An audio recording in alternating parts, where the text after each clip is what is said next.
अलग से हों, ऐसा नहीं है वो एक। अगर वो जीव बन के कर रहा है, जैसे स्वप्न अवस्था का चल रहा था, स्वप्न अवस्था के अंदर हमारा जो सूक्ष्म शरीर है वो, उसके अंदर संस्कार कौन से जा रहे हैं? जागृत अवस्था के।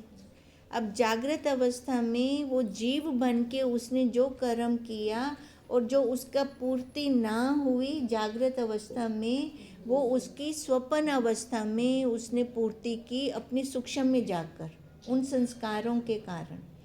अब जो वो सूक्ष्म शरीर है ना, उसको हमने कहा जीव। जीव तब कहा जब वो अपने संसारी में भावों में आ गया, है ना, संसार वाले संस्कारों में आ गया। नहीं तो अगर वो देख रहा है, दृष्टा बन के देख रहा है, अपने से सब अलग कर रहा है, तो वही ब्रह्म है।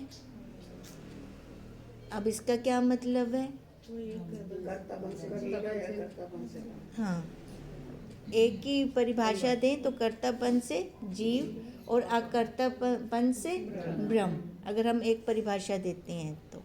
अब कहते हैं वो जो ब्रह्म है ना, स्वप्न में भी क्रिया करवा देता है, होती उस साक्षी के द्वारा है। अब हो कैसे रही है उस चीज़ को देखकर, है ना, तो हम जानते हैं कि ये जीव वाले भाव के साथ जुड़ के हो रहा है, या फिर अपने जो ब्रह्म के जैसे संस्कार चलते हैं, जागृत में इतनी दृढ़ता होती है अपने आप में कि हम अपने को अलग देख रहे हैं, तो हम स्वप्न में भी अलग देखेंगे। ये हमारी दृढ़ता के ऊपर चलेगा, ठीक है। और वो है असंग, उसको कोई कर्म लिपायमान नहीं है। अब हमारा यही चल रहा था कि बुद्धि ही जिसकी उपाधि है, ऐसा वह सर्व साक्षी उस बुद्धि के किए हुए कर्मों से तनिक भी लिप्त नहीं होता। यही श्लोक हम कर रहे थे लास्ट में, है ना। उपाधि है और खुद कहनी। अब जैसे उसके रहने की ये शरीर उपाधि है, ठीक है। अब ऐसे वो कहाँ रहे? अब बिना शरीर के हम उस ज्ञान को प्राप्त भी नहीं कर सकते। उसके लिए हमें शरीर वाला होना बहुत ज़रूरी है, क्योंकि वह असंग है। अतः उपाधिकृत कर्मों से तनिक भी लिप्त नहीं होता। अब इस उपाधि के अंदर आकर हम जितने कर्म करते हैं, उसका कर्म फल उसको है क्या? साक्षी में तो नहीं है ना।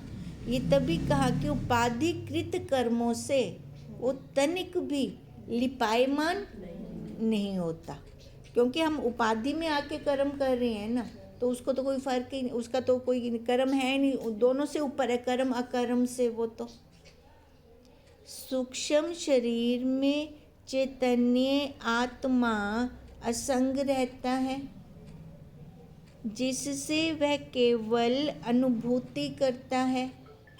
किंतु जो कर्म स्वप्न अवस्था में बुद्धि द्वारा किए जाते हैं, वह केवल जागृत में किए गए कर्मों की अनुभूति मात्र करता है। अब जो कर्म स्वप्न अवस्था में, है ना, बुद्धि द्वारा किए जाते हैं, वह केवल जागृत में किए गए कर्मों की अनुभूति है। जो हमने जागृत में अनुभूतियाँ की, है ना, तो वही उसकी अनुभूति हमारी वो पूरी ना हुई जागृत अवस्था में, तो हमने उसको स्वप्न अवस्था में पूरा किया है। उसमें लिप्त ना होने से स्वप्न अवस्था में किए गए कर्मों का वह भोक्ता नहीं होता। तो किसकी बात हो रही है यहाँ पर? साक्षी की। क्योंकि वह स्वयं कर्म नहीं करता। अब अगर जीव बन के हम कर्म करते हैं तो कर्म फल है, अच्छे का भी बुरे का भी। अगर हम जीव बन के कर्म नहीं करते, लाता आपा उवे ही इनसे, है ना, जो वास्तव में हम हैं, हम ब्रह्म हैं, फिर तो उस ब्रह्म का तो कोई कर्म ही नहीं है। यह लिंग देह चिद आत्मा पुरुष के संपूर्ण व्यापारों का कारण है। अब जो ये देह मिली हुई है ना, चिद आत्मा पुरुष के, अब जो वो जीव बैठा है, वो जीव इस देह से कर्म करवा रहा है। ध्यान देना, मैंने जीव बोला है ना। जीव का क्या मतलब है? हाँ, कर्तापन से। अब उसकी इंद्रियां तो है नहीं, तो वो कर्म कैसे करेगा? स्थूल से, इससे करवाएगा कर्म। तभी कहा कि वो संपूर्ण व्यापारों का कारण है। जितने भी हम कर्म कर रहे हैं, इस स्थूल देह को नहीं पता करवा उस, क्योंकि मन में आया, बुद्धि में आया, फिर वो अहंकार चित्त धारण हुआ, अहंकार से इस शरीर ने क्रिया कर दी। जिस प्रकार बड़ाई का वसूला होता है, इसलिए यह आत्मा असंग है। अब जैसे कारीगर है ना, एक तो हो गया कारीगर, एक हो गया उसका हथियार। ये दो अलग अलग हो गए। हथियार कारीगर तो नहीं है ना। अब ऐसे ही ये एक हो गया वही हथियार और एक हो गया कारीगर। अब इसमें बताएं कि हथियार कौन है और कारीगर कौन है? हाँ, जो करवा रहा है, कारीगर वही है ना। स्थूल शरीर हथियार हो गया। अब देखो, अब हथियार है तो उसको मैं तो ना बोलते, कारीगर बोलते हैं का नहीं ना, अपने से अलग रखता है ना उसको।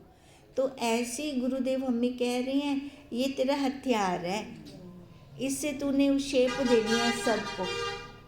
अब हम इसको शेप देने के लिए, तो ये मेरे से अलग हुआ, मैं कारीगर अलग हुआ। पर हम यहाँ पर गलती कर जाते हैं, हम इकट्ठे मिल जाते हैं, तभी तो कर्म बन जाते हैं। अब कर्म बनते हैं तो उसका भुगतान हो रहा है। फिर शरीर स्थित यह चिद आत्मा पुरुष अपने संपूर्ण कार्य इसी सूक्ष्म शरीर के माध्यम से करता है। अब वो जीव बनकर बैठा हुआ है। अब उस जीव की इंद्रियां तो हैं नहीं। अब इंद्रियां हैं बाहर, जो स्थूल शरीर में है, ये हाथ पैर कर्म इंद्रियां होगी, जैसे क्रिया इनसे होगी। अब इनसे क्रिया होती है तो वो कहते हैं उसमें अब जैसी उसकी स्टेज होगी, उस जीव की जैसी उसकी स्थिति होगी, उस हिसाब से इस अपने हथियार का उपयोग करेगा वो। क्या मतलब है? कर्तापन से होगी तो कर्तापन से करेगा, कर्तापन से होगी तो कर्तापन से करेगा। हाँ, देखो, अब खुद की जितनी स्थिति है ना, उतना इसका उपयोग उस हिसाब से करेगा। नहीं तो अगर खुद को वो साक्षी ब्रह्म जान रहा है ना, अकर्तापन से इसका होगा। और वो भी बुद्ध विचार से, विवेक से। बढ़ाई के वसूले की भांति यह लिंग शरीर उसका उपकरण मात्र है। इसलिए लिंग शरीर कर्मों का कर्ता नहीं होता, यह कर्मों का माध्यम मात्र है।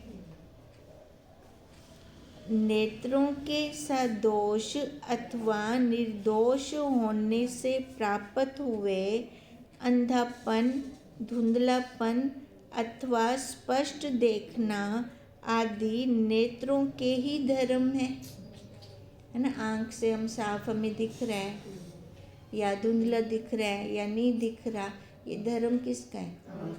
आँख का धर्म है, उसका धर्म नहीं है ये। अब उसने वो घर में बैठ गया, घर में बैठकर उसने ये गोलकें बना दी हमारी। अब इन गोलकों के द्वारा वो सारी क्रिया हो रही है उसकी, सारे कर्म हो रहे हैं उसके।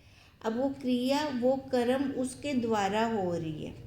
अगर हम सही सही जाने तो वो करवा रहा है, ये कर रहा है, मैं देख रहा हूँ। ठीक है। अब उसने कंघी करवा दी, करवाई भी इस स्थूल को, उपकरण भी उसने स्थूल वाला लिया। अब स्थूल से कर्म करवा रहा है, ठीक है। बैठा अंदर वो है, अब बैठा अंदर वो है। अब वो जो कर्म करवा रहा है उसको अगर मैं जान लेता हूँ, तो कर्म नहीं बनेंगे ना। कर्तापन से करेगा। हाँ, कर्तापन से, क्योंकि एक करदा पे मैं देखदा पिया, है ना। ये सो रहा है, मैं देख रहा हूँ, ये जाग रहा है, ये जा रहा है, ये खा रहा है, ये पी रहा है, मैं देख रहा हूँ, मैं जान रहा हूँ। अगर ऐसे करते हैं फिर भी तो इसका ही होगा सारा कुछ। अब उस चीज़ को हम अगर छोड़ दें, है ना, भी मैं अपने मैंपन को छोड़ दें, मैं करदा पिया, मैं खमदा पिया, तो ਉਹਦੇ ਨਾਲ कुछ ज़्यादा थी वैसे। और ये कर रहा है, ये खा रहा है, तो उसमें कुछ कमी आ जाएगी नहीं। पर हमारा कर्म नहीं बनेगा अगर ये करके हम करते हैं, अपने से असंग करके इसको करते हैं, और दोबारा आना भी नहीं पड़ेगा। अब यही बात हमें गुरुदेव समझा रही हैं। जैसे देखना धर्म आँख का है, नेत्र का है, उसका नहीं है, इसी प्रकार बहिरापन, गूंगापन आदि भी श्रोत्र इंद्री के ही धर्म है। मैं जान रहा हूँ कि मेरे को साफ दिख रहा है कि नहीं दिख रहा। आपा क्या आख दो, मेरे को तो दिखाई कैन देंदा, मेरे को तो धुंधला दिखदा पे। जबकि होता क्या है, मैं जान रहा हूँ, है ना, आँख से नहीं दिख रहा, मेरा नहीं आएगा ना यहाँ पे, पर हम यहाँ क्या लगा जाते हैं, हाँ मेरे को कैन दिखाई देंदा हूँ। अब यहाँ पे अब वो मन में मेरा चला रहा है ना, मेरा तो सही लगा रहा है, मैं समझ के कर रहा है, मैं समझ के कर रहे हैं ना। मेरे को अख तो देखण घट थी गए, भाव क्या होंदा है मन विच, मिल गया ना उनदे नाल, मिल गया ना उनदे नाल, मिल गया तो उला देखो हुंदा उला कर्म बन गया हुंदा उला। अब अख को मैं समझी बैठा है, अख को मैं समझी बैठे हैं ना, बोलता सही है, पर बुद्धि निश्चय वो है। अब वो निश्चय ही था साको बार बार वापस गिनते अमदा पे। तभी कहा कि हम अपना एक निश्चय रखें, अपनी दृढ़ता रखें कि मैं ये शरीर नहीं हूँ, मैं इससे असंग, है ना, मैं इसको देखने वाला, मैं इससे अलग। अगर यही दृढ़ता रखते हैं फिर कोई कर्म नहीं है। अगर ये दृढ़ता नहीं रखते फिर कभी मुक्त हो ही नहीं सकते, जो हम मुक्त स्वरूप है। सर्व साक्षी आत्मा के ये धर्म नहीं है। जिन तत्वों से सूक्ष्म शरीर का निर्माण होता है वे तत्व अपने अपने विशिष्ट धर्मों के अनुसार अपने अपने कार्य करते रहते हैं। जिन तत्वों से सूक्ष्म शरीर का निर्माण होता है, सारा तत्व है ना, कहते वो तत्व अपने अपने विशिष्ट धर्मों के अनुसार कर्म कार्य करते रहते हैं। अब जैसे कर्म इंद्रियां हो गई, है ना, पैर का कर्म है चलना, हाथ का है लेना देना, ऐसी ज्ञान इंद्रियां हो गई।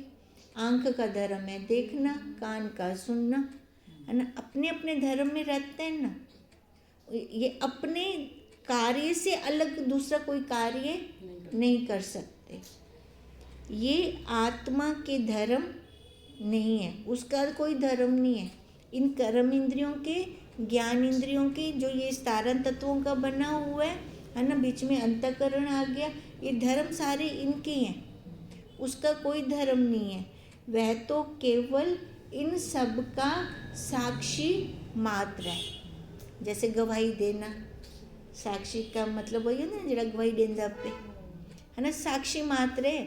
अच्छा, ये रोक से कहना तुसा ज्ञान इंद्रिया नाल या कर्म इंद्रिया नाल असा जड़ा मर्जी कर्म करसूं, चाहे चंगा है चाहे गंदा है, ये रोक से कहना, ये खाली साक्षी है, ये देख द साक्षी से देखने का है, कहने का भी नहीं। सत्ता देने किसी को कहने ना, वही कहा ना, कुछ कहना अख से है ना, कोई रोक चाहे चंगा कर दपे तावी को कहना रोक से, बुरा कर दपे तावी कहना रोक से, एक साक्षी है बस।